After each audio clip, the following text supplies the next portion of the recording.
Lady Ada, what is this? Hey, everybody, and welcome to Show and Tell. Original hosts are here again. Me, Lady Ada, with me, Mr. Lady Ada. Sometimes we have other folks from the Adafruit community come and help out showing and hosting Show and Tell, but it's us. You're stuck with us. Okay, so we're going to check in with some Adafruiters and other people in the community. What are they hacking, 3D printing, coding, taking apart, putting back together, fixing, breaking? We're going to find out for the next 20 minutes. We got a bunch of stuff going on tonight. A lot of cool people from the team. We're going to show what they're up to this week. We're starting with Scott. Scott, what you got going on? Hello. As folks probably know, I've been working on the ESP IDF5 update, which is like the underlying code that we get from Espressif to use their chips. And on my stream last Friday, I started the 5.1 update, which gives us support for a couple new chips from Espressif, which is pretty exciting. So I have here a C6, and what you can see in the screen share is that Web Workflow is working on the ESP32 C6 Dev Kit M, which is one of these Espressif created dev kits, which is pretty cool. And I guess the main thing about the C6 is that it has Wi-Fi 6 support, which I think is just changes to the protocol to handle congestion better, I believe. So I don't think it's like any new bands. It's still 2.4 gigahertz, but it should do a better job at navigating busy airwaves, I think is. And there's definitely only more Wi-Fi everywhere. Okay, well, this is cool. Yeah. I'm glad that for people watching who don't know, Scott and I were chatting about how we want to get back to Web Workflow. We can keep hacking baby toys. But one of the things to do that was we wanted to get 5.1, 5051 IDF merged in, so that we weren't working on something that was then going to get blown away or had to be reworked for 5051. So we're going to definitely eat all of our meat and vegetables, and then we're going to have dessert. Yeah, and I was just like actually trying to do the serial terminal demo, and it was like not working fully for me. So yeah. But I know what? I see more stuff coming out my terminal window than I can see here. So I gotta figure that out. I mean, it's there. It just needs a little bit of cleanup. But I think now we actually have a really good project that's going to use it. We're going to really hammer on Web Workflow and get people trying it out. I mean, I like to release a product when I know it works, and I think it's going to be a good experience to people. So we're going to release that toy hacker board once we have Web Workflow rocking out. Nice and solid. Yeah, and I'll have to squirrel it away again. Yeah. All right. Not destroy ours. So Scott, are you doing a deep dive this week? That's the plan. So we'll go over this, and hopefully the H2 is like really close. It doesn't have Wi-Fi, but I wanted to add it anyway because people like to add boards to CircuitPython. So thought I'd do that. Cool. So 2 p.m. Pacific, 5 p.m. Eastern. Scott will do a deep dive, and you can learn about the innards of all this and more. Totally. Yeah. And the last thing to say about the C6 is it does have more RAM internally as well. Ooh, how much RAM does it have? It's like 512 instead of 384. 384. Yeah, 384 is what the other was. Okay, that's great. That's a bit more RAM. That's nice. I mean, like we love PS RAM, but it's not as fast as internal RAM. So no, it is not. We always love more RAM. Yep. Okay, thanks, Scott. Thank you. All right. Next up, Jepler, what you doing? Good evening. I've got a new keyboard. Right. I was reading the Adafruit blog the other day, as you do, and I learned that Unicomp has updated their buckling spring keyboards to use the Raspberry Pi Pico as a controller. So if you want to bring up my screen, I'll show you a little quick learn Adafruit Playground guide that I wrote about putting CircuitPython on this keyboard. So I got this keyboard today, took it apart, put CircuitPython on, and wrote up some code so I can use it like a keyboard. And, Oh, that's so nice. Yeah, what you have inside, this is not my photograph. This is from Admiral Shark's Keyboards, which is who our blog was citing. So they've got the RP2040 microcontroller in there, and then like these two different ribbon cables that come off. And those go to this, it's a double layer sandwich of flexible circuit board. And then I guess, the rows are on one of the connectors and the columns are on the other.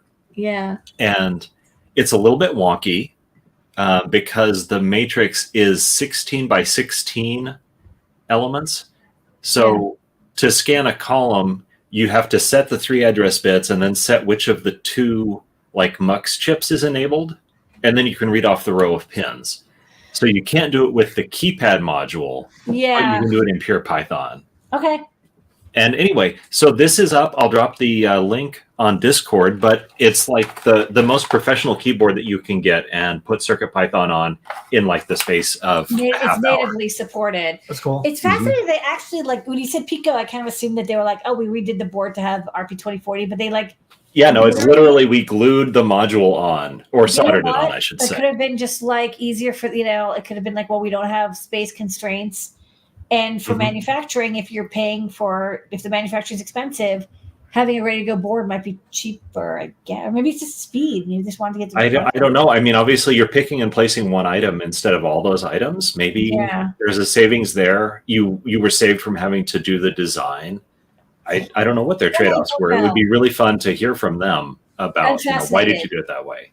I think we've all made decisions recently involving parts and chips and getting things out that probably need some explanation. It's like, however, whatever, whenever. Yeah, they were using, I don't remember which manufacturer, but it's like a chip became unobtainable and they weren't able to ship any product for a while. So this let them ship product again, but also a really cool product for customization. Just the first round to get it to market, and then they're going to update later. Like, who knows? Yeah, who knows? Yeah. Right now, all of the ones that they're shipping are reportedly with the RP2040 Pico in it, and the one that I got was. And I'm really thrilled because I love buckling spring. I always have. It's my favorite. Okay.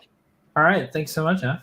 All right. See you around. More keeps. All right. Next up, Phil B. Paint Your Dragon. What you got going on? Oh, it's me. Gosh. I got a Nudes thing going. Nudes, the flexi. Yeah.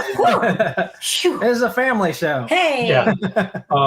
So I mentioned a thing in the Nudes Uber guide, and it's the idea that you can actually control these off a microcontroller pin or some of the LED drivers. I forget the one in the shot. There's like a 16 channel. Or you can use WS2811 drivers, which is the same thing that's inside NeoPixels. So you have like NeoPixel Nudes. So I mentioned this a long time ago, but I haven't seen a lot of uptake on the idea. So I put a demo piece together using a whole crap ton of nudes. I just stuck it in a hat arbitrarily because I was at the Halloween store looking for things to decorate. That's a neat aesthetic. It's almost like a Gatsby punk. I'm sure it looks different in person, but it does look like the Great Gatsby, like it but with like electronic steampunky stuff. Yeah, so I put 36 nudes in the hat, and they're all PWM dimmable using the 2811 driver, so it shows up like NeoPixels. Yeah, and it's not very creative. I mean, it's kind of the unflavored gelatin of ideas, all one colors. But it's also, look, vanilla is, people say vanilla, but I actually really like vanilla ice cream. Yeah.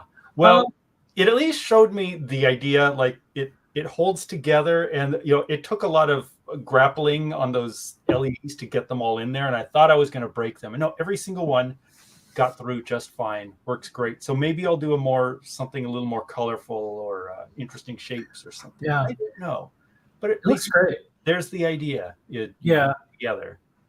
Yeah, it's like sometimes you don't want like a full rainbow like LED pattern or something like this. This is like a professional one. You can go to a wedding with this one. You can go to. It really reminds me of when you go to like a movie theater and they have the marquee and they use like kind of these warm white lights. It sort of has that feel to it.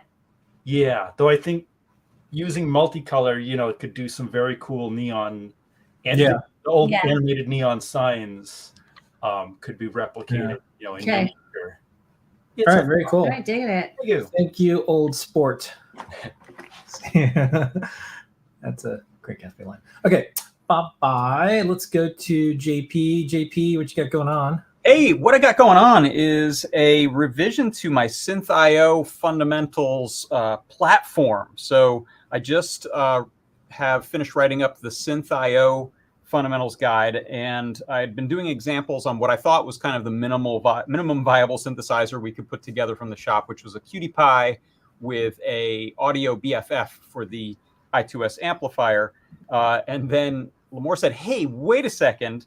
since you started that, we actually put out the new prop maker feather board. So this is the RP2040, and it's the prop maker. So it's got an I2S amp built on, and it's got the screw terminals here to screw your speaker in. So there's literally zero soldering necessary to get your own customizable CircuitPython synthesizer up and running. So I just added that to the guide and made all the examples work on this. And I just wanted to show a quick demo. The sound won't probably be too loud because I don't have a mic on this right now, but you should be able to hear it. So here I've got it working as a polyphonic synthesizer plugged into an iPhone, which is sending MIDI messages to tell what notes to play. And I'm using an app here called Fugue Machine, which allows you to set a few notes and then run playheads forward and reverse at different speeds to build these sort of organic compositions. So I'll start this here. Is it really called Fugue Machine? Fugue, like a fugue, like a Bach. Oh, I thought it was Not a fight. like getting in a fight. Like that's a good name for like, the next social network, Fugue Machine. We have like MIDI fighters. And I'll hold this up to the mic up here for a second so people can hear Yeah, it that. sounds good. Yeah, it's nice. And this one does a whole lot more that I'm not doing right here because we can also bring in CC commands to change the waveforms that we're using. This is a wavetable synthesizer here. But I'm really excited about this because this lets people get up and running with this to build their own synth. Super easy, zero soldering involved. And it's a great board. It's a board that can be battery powered. And it's if you do want to solder some headers on here, you could put this on a doubler or a quadrupler and then start adding things like MIDI feather wings and OLEDs and maybe some knobs and build out a pretty cool little proto synthesizer using SynthIO. So that is what I want to show off. Thanks so much, JP. And folks can tune into your show tomorrow. Come on by. We'll be making stuff. And we're going to play a clip. We were off last week, but we'll play the latest product pick of the week from this week on Ask an Engineer. Folks want to check that out. Tremendous. As well. Thanks. All right. Thanks, JP. Yeah, thanks, JP. All right, Aaron, what you got going on this week? Hi. So this week I just launched a new tutorial using these little NFC tags. These things are cool. They're super cheap, like $2 to get one of these from the Adafruit shop. And what they do is they can pull up a link on your phone. Let's see. So if I just tap, I think this one's programmed. If I just tap it on there, whoops. It's really then hard. it will open up my link tree or my Venmo link or whatever it is. So this is just incredibly useful. I go to a lot of festivals and I'm out putting up art and stuff like that. And a lot of people want to see, they see like my big art installations or my costumes or whatever it is, and they want to be able to follow me on Instagram, for example. But I'm not always carrying my phone. So what I did was I made a jellyfish tentacle. Ooh. And I put one of these little NFC tags inside here. So now I can just tap it to their phone and then it'll pull up my link tree and they can follow my Instagram or my TikTok or my, look at my tutorials on Adafruit or whatever it is. I made one of these that pulls up my Venmo. It's way better than a QR code. So much better. Yeah. It's easier, because it'll just work with any, with anything you want to put it in. You can put it in. I put in a little sign that says tap to pay, so they can just tap like you do at the grocery store, which is really cool. If you have a little like a craft booth or something like that, it makes it really easy for people to give you money, which is always. It's a good idea with the tap to pay or tap to donate, because it's like you want to get a whole like payment processor. You're just like, hey, just send to Venmo or to PayPal.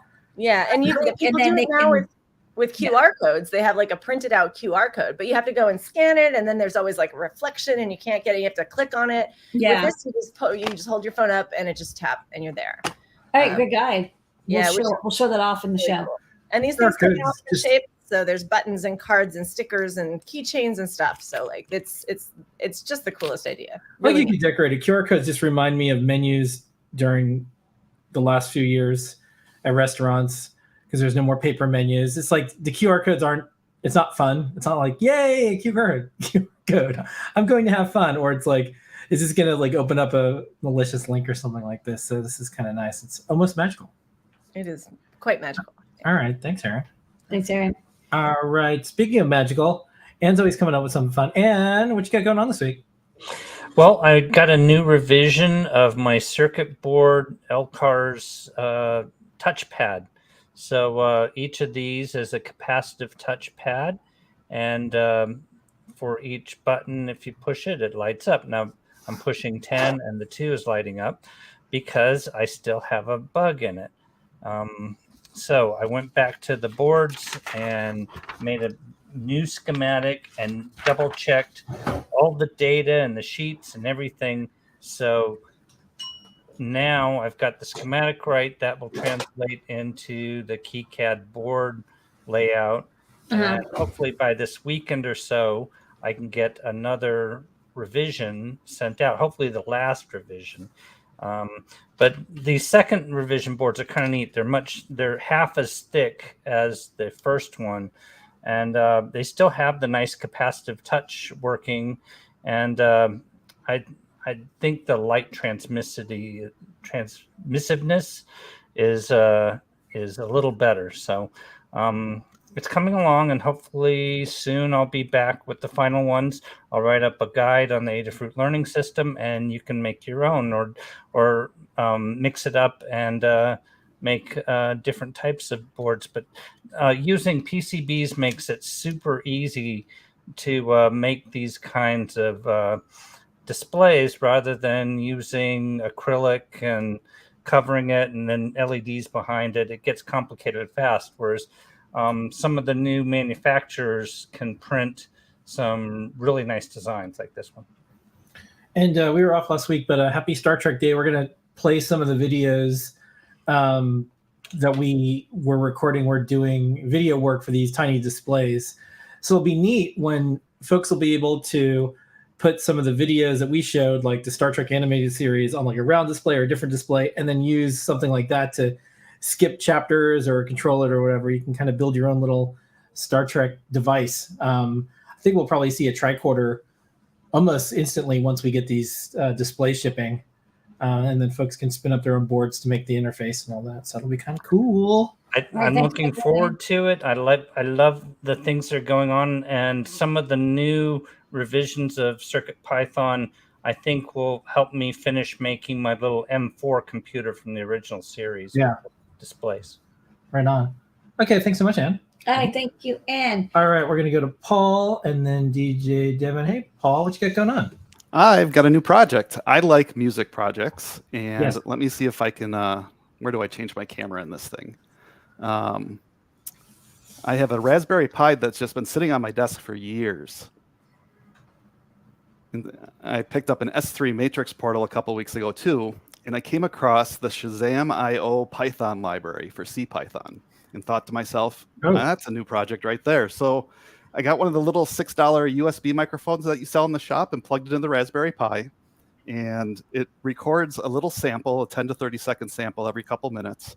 You can see the speaker that it's next to that it can hear from. It sends it off to Shazam, and once it does that, it sends an MQTT message to Adafruit.io, and the S3 matrix portal downloads the MQTT message and scrolls the artist and the song across the matrix portal. Ooh, that's an interesting idea. Yeah, ToddBot actually helped me with some async code, so it's running async IO with MQTT. I don't know if anyone's done that before, so that was pretty interesting. And Anecdata helped me with the scroll, so it takes a community sometimes to build a new project. It takes a village. That's a fun project. This is neat. And then if folks want to try to make this on their own, where would they find some of these things? I've got a blog post up that I'll share, and my GitHub link to the repo. Okay, where the right on. is. Drop it in Discord if you can. Will do. And then if you remember, send it to either myself or Anne, and we'll get it in the newsletter. I think we usually have a Paul corner anyways, but now you can get this in the newsletter either next week or the week after. Sounds good. Thanks for having me. All right, DJ Devin, what you got going on? Well, last week I came on with a 12-panel matrix display that was all jumbled up, and I finally figured that out. So now it's all working correctly with the weather display that I usually have on a much smaller TFT display. So I ported that code over to this display. And forget the scan lines. That's because of the camera shutter. It looks 10 times nicer in real life than what you're seeing in the video stream. Cool. I love the fonts look great. They're actually yellow and they're showing up white. It's because it's all blurred out because of the how bright they are. It's I don't know what you call it. They are extremely bright. And then I have 1 second here, another demo. And this one is just to say goodbye to Katney. Thank you for all of the code and community. I like that it's purple. That came up with tophat came up with the fireworks, and I just switched it out to little hearts at the end. There. Oh, that's so cute. Oh, yes, they're little hearts. Oh, that's so cute. Yeah. So that's all I got for this week. I love it. All right, very cool. Thanks for showing us. I like the little glitchy things that come up too. That's kind of nice. Those are not on purpose.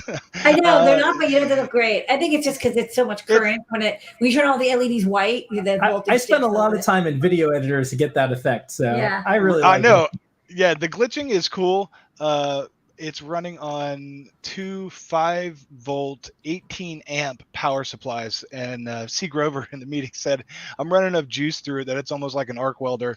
Yeah. I'm going to try to plan to add a couple more, see how many I can add without starting a fire. Well, it looks cool. I appreciate it, and thank you. And you have a lovely night and week. Of course. Thank you, DJ Devin. Okay. Cool project. Yeah. Thanks so much for coming by. And thank you, everyone, for making this the best half an hour of the week every single week. And thanks to JP last week for hosting. We'll be back next week. We'll see everyone in just a few minutes. Ask an Engineer starts in 5 minutes or so.